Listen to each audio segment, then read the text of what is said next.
and welcome back to another episode of 30 Minutes with Andy. This call is every single Wednesday from 1 to 1:30 p.m. Eastern Time.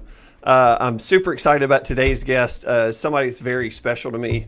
He actually had a hand in hiring me into my position here at Keller Williams Central, Scott Taylor. And Scott is the owner of 4 Keller Williams market centers. There's Raleigh, Cary, and 2 in South Carolina. So he's highly successful in our world.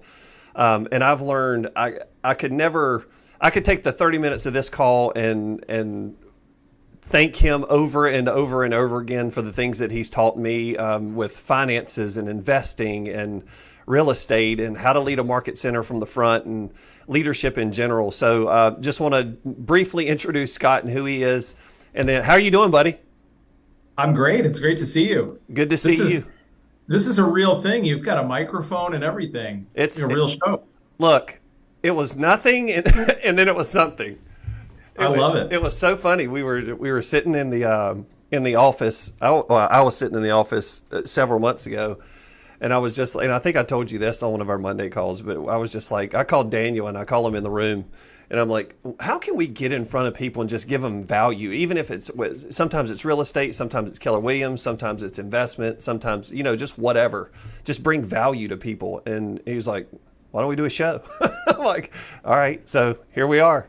So I'm glad to have you, buddy. Love it. I'm great. It's great to be here. So give everybody kind of a 30,000 foot view of who you are, how you got here.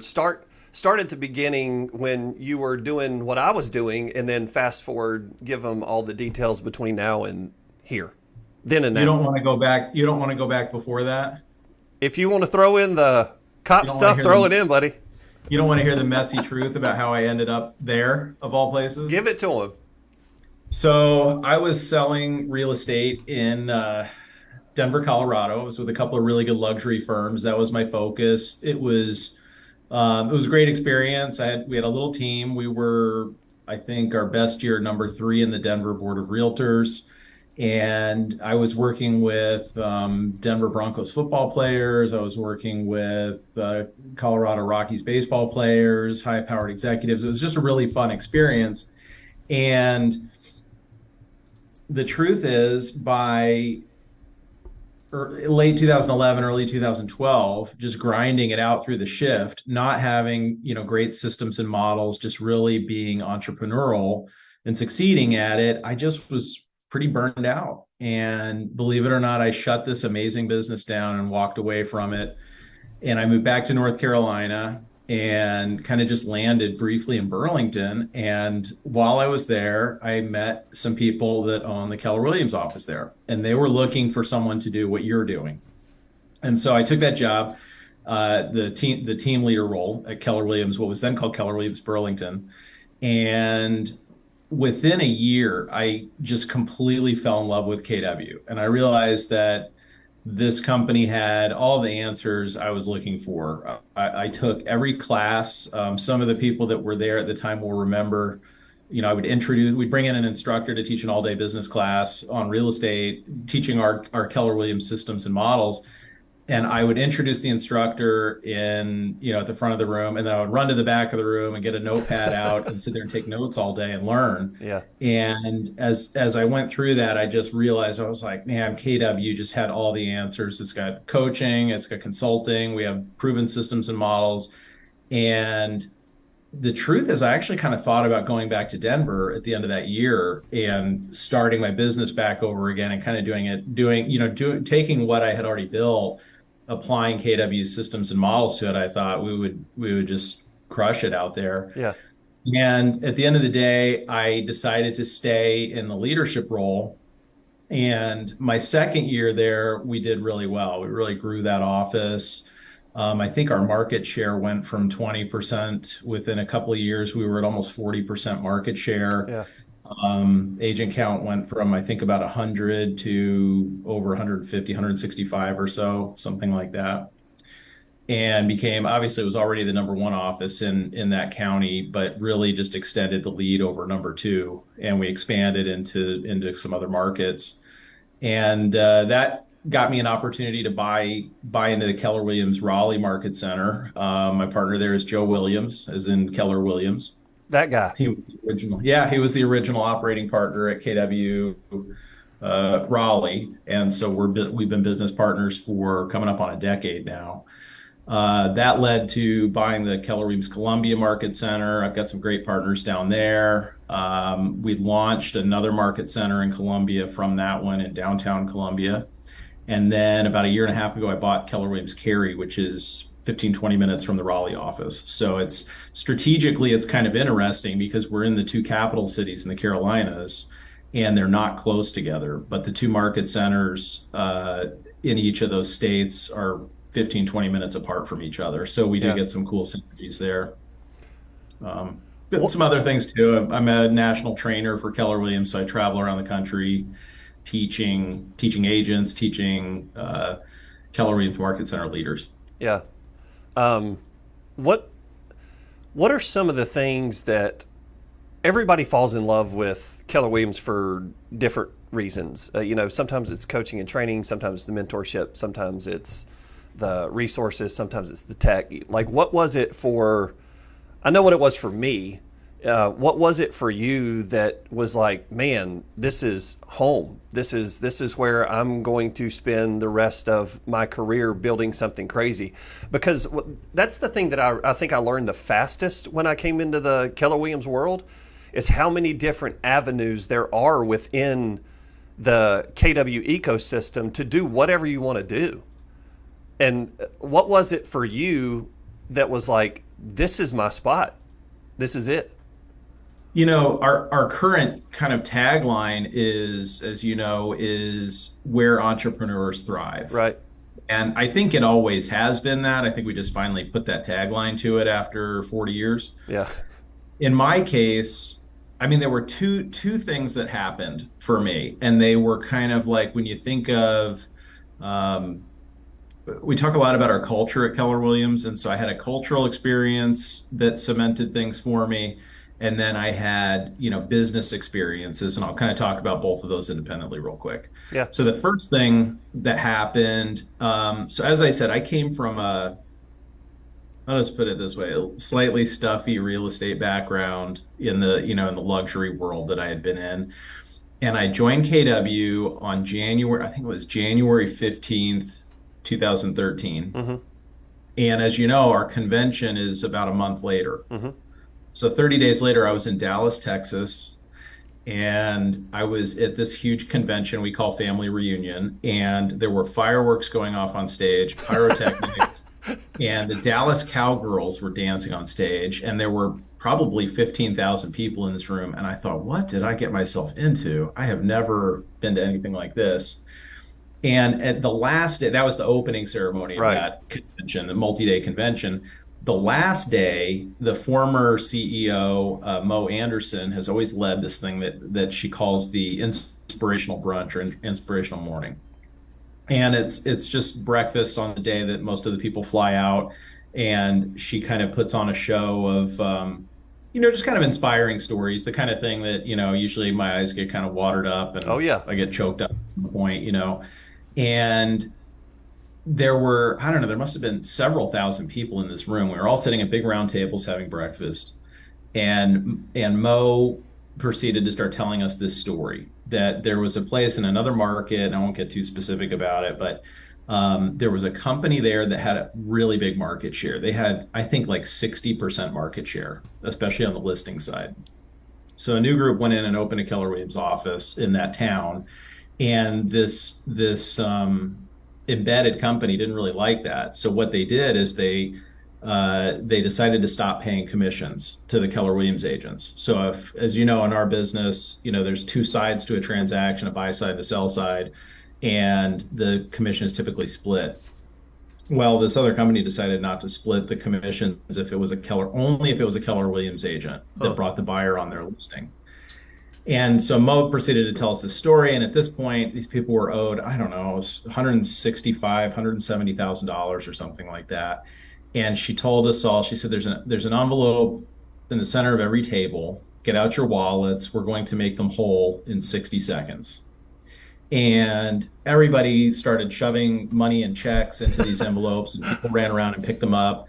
And an hour later, toward the end of the morning brunch, she told us that we had raised, I don't remember, $175,000 or something like that. So we made these people whole. They all, because that's just our culture, right? To put our client first. Yeah. So even though there was no commission being offered on these listings, these agents continued to sell the client whatever they wanted. And so we paid these people their commissions, and then that went on for years. Keller Williams agents all over the country would donate a little bit of money from their commission checks, and it would go to what we called the family fund, this family fund. Wow. And we paid the commissions for these Keller Williams agents for years. And then the other company finally quit doing it.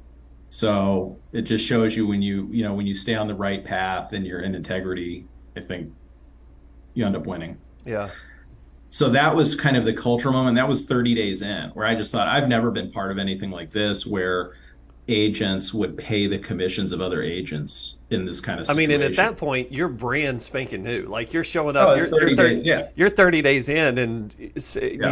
you see somebody raise $175,000 in a And minute. I just, at that moment, I flew home from that convention thinking, I think I found the place to spend the rest of my career. I've just never experienced anything quite like that, of, just what that felt like. Yeah. And by the way, that felt really good. I had never worked anywhere longer than, I don't know, 5 years or something like that in my career prior to this. So now that's over 10 years ago. Wow. And it felt great to just kind of feel like I was home and I was somewhere where I could stay forever. Yeah. So real quick, if you don't mind, I'm going to give you an extremely, extremely funny Mo Anderson story. So I'm like you at that point. I maybe, when was Mega Camp last year? Isn't it May? It was May last year as well? That was in August. Or August. Okay. So I'm a couple months in. I took over here in May 15th. Mm-hmm. And Mega Camp was going to be my first experience at a big event, at a big KW event. Mm-hmm. And I ended up, I started having those physical issues, and I ended up scheduling an orthopedic surgeon appointment, and it was at the same time there. And so I called you and Heather, and I'm like, hey, what should I do? And you're like, dude, stay back, take care of yourself. So I went to the appointment. But I ended up being able to watch Mega Camp online, right? They did it live. And this Mo Anderson lady comes on stage. And again, I'm 6 weeks into this career. And so I got my phone, and she seemed important, right? She's on stage. She was dressed nice. She was funny, and everybody was just captivated by her this speaking. And I text Heather McAndrew, and I said, I'm watching Mega Camp in my office. Who is this Mo Anderson lady? And she replies, Google her. Mm-hmm. And I'm like, all right. So I Google her, and I was like, oh my gosh. Like, basically, like, tell them who Mo Anderson, like one of the founding, partners with Gary and like all this other stuff. Like, what was it she helped create or started? Well, she had a big career. Yeah, she had a big career before she joined Keller It Williams. was huge. As the CEO. She was already had a big career, and she really, I think the company was very small when she took over. I don't know exactly what the agent count was nationally, but it was not large. And she was really the leader that accelerated the growth of the company. Yeah. And stayed in that role until Mark Willis replaced her, I don't know, in the early 2000s or something. I finally got to see her in person at family reunion in Anaheim, and I'm like, oh my gosh, no wonder everybody loves this lady. Like, she's an incredible human being. Yeah. And she is, and is culture above everything. Like, Yep. Nothing passes culture in her world, and that's what she helped create here, and it's cool. So I'll go into leadership. So you do. Okay. You obviously had a hand in hiring me. You coach leadership. You've coached me for 8 months of my career being here, or one of my mentors, and we've talked about everything. We've talked about personal things. We've talked about personal money things. We've talked about business things. And you have such a knack for leading people to where they want to go, not based on like what you want to see happen, but based on what they want to happen. It's like you truly, and you travel over the country, and I'm not just, blowing my Scott whistle, but it's what you do, or you wouldn't do it, because you're gone a lot, traveling all over the country, coaching and mentoring hundreds classrooms with 300 or 400 agents and regions in them, and you're doing it for the betterment of them, and you do it for the betterment of the KW brand. And it's like, what led to that passion? Where does that passion, that leadership passion to help everybody else come from? Before I joined Keller Williams, I had never really been in a formal leadership role in my career. I'd been like a supervisor, but I'd never led a large group or anything. And it was somebody at KW that I guess felt like they saw some potential in me. I feel like my OP was, our operating partner in our world was Mike Zullo. He hired me, and I guess he saw some potential in me, and the company developed me. Like I'll be really honest with you, Andy. I have made some leadership mistakes, and I continue to, but I certainly did early on. And the company invested in me. They provided me with a formal executive coaching relationship. I'd never had anything like that. We're at a weekly call with an executive coach to help develop me into a better leader. So our company just really invests in that. But it takes work. Like, it's taken work at that. I like to think I'm a better leader today than I was 10 years ago. Sure. I hope so. And I also know I'm not where I really want to be in that world either. So and that takes reading books. I read John Maxwell books. As I said, I've had an executive leadership coach for a decade now, weekly calls for a decade.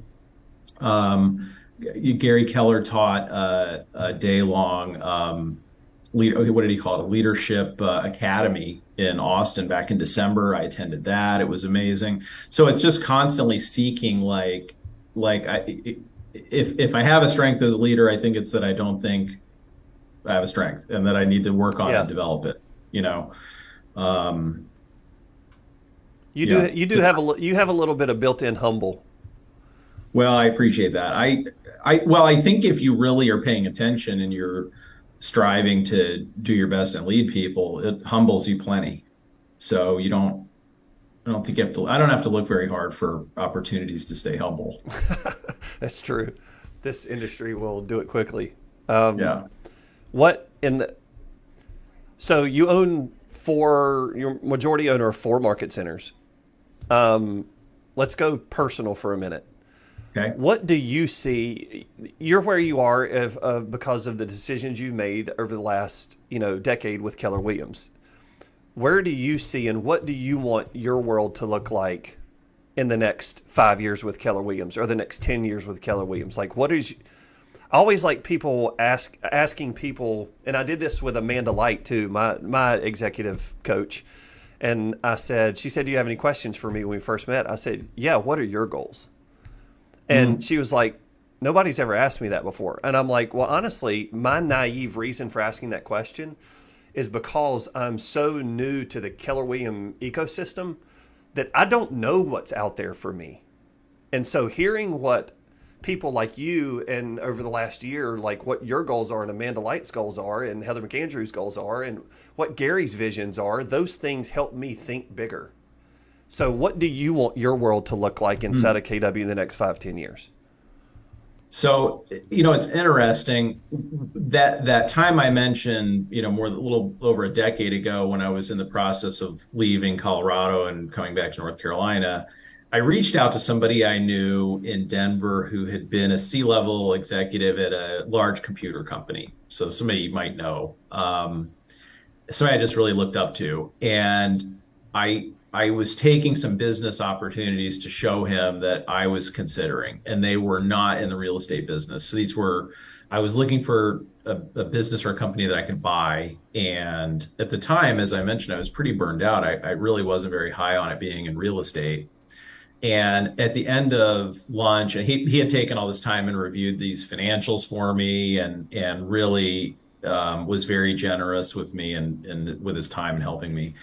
And he said, I think the real estate business, you grew up around it, you've been successful in the real estate business. My suggestion to you is you stay in the real estate business, figure out how to do what you want to do to own businesses. And, I was painting this picture for him of dreaming of, providing jobs for people and creating jobs and creating wealth building opportunities for people and all this cool stuff. And he said, I think that's all great. I think you should just do it in something that you already know and, have done really well in.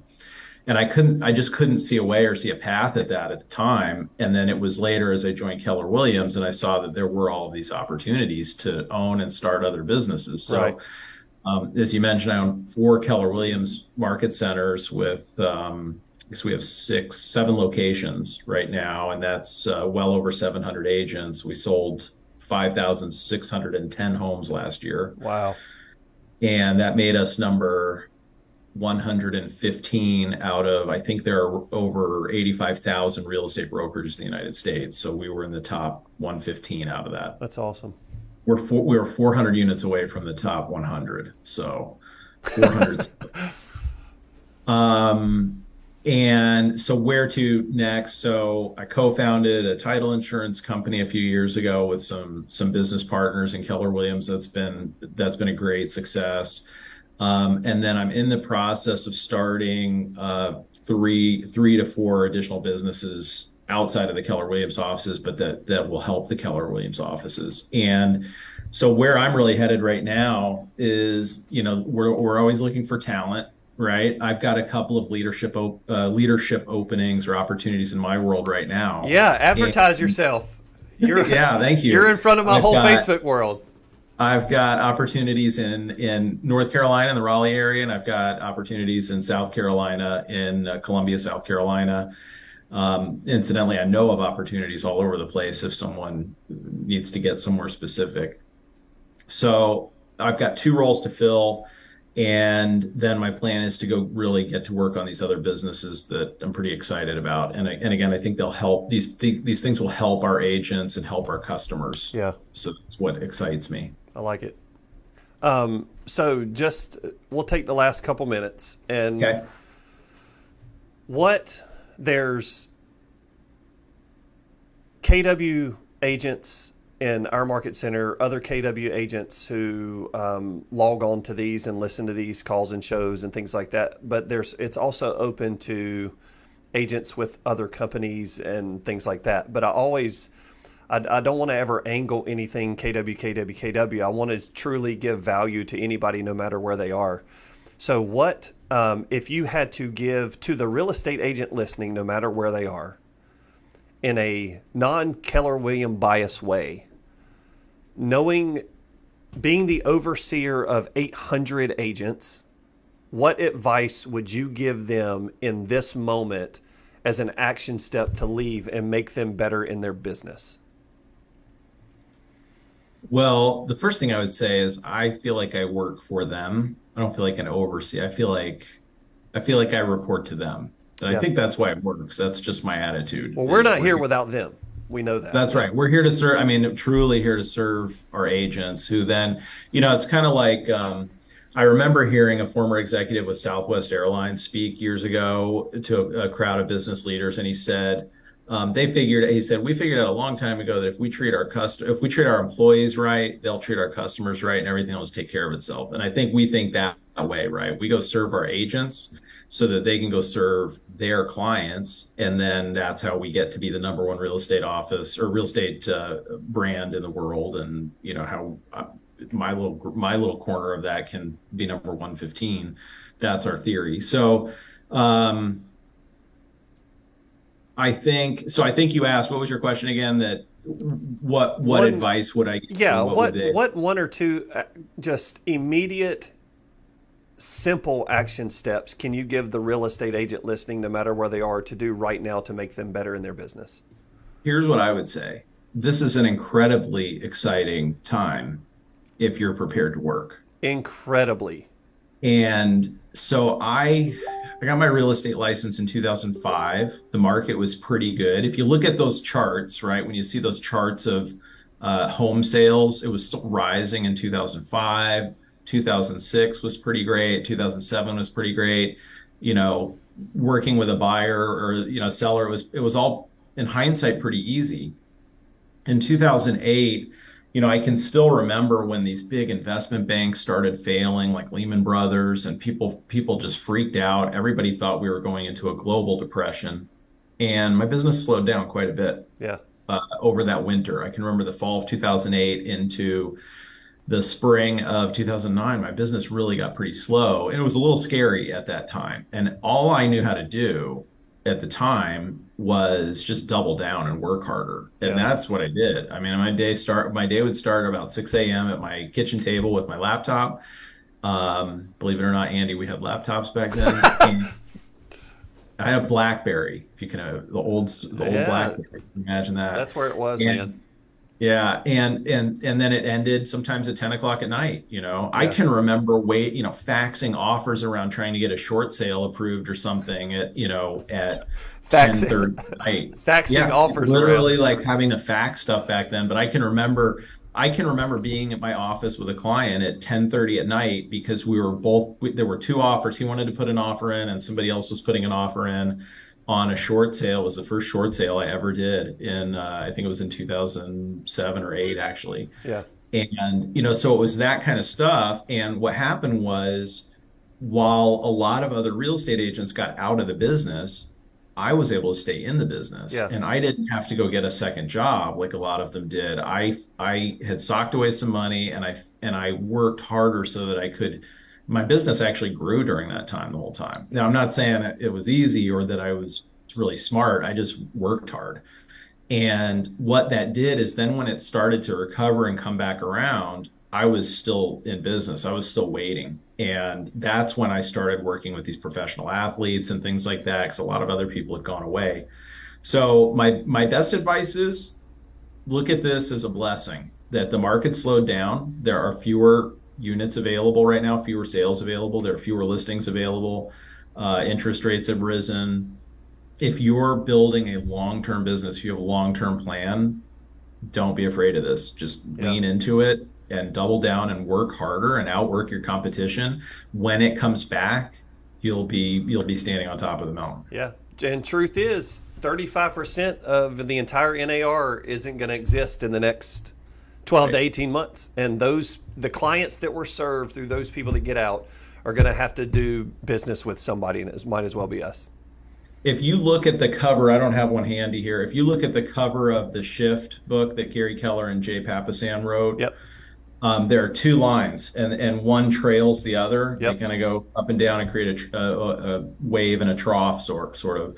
And what those lines signify, one is signifying the agent count, like of NAR, your local board, and the other one is signifying the available sales Yep. in the area.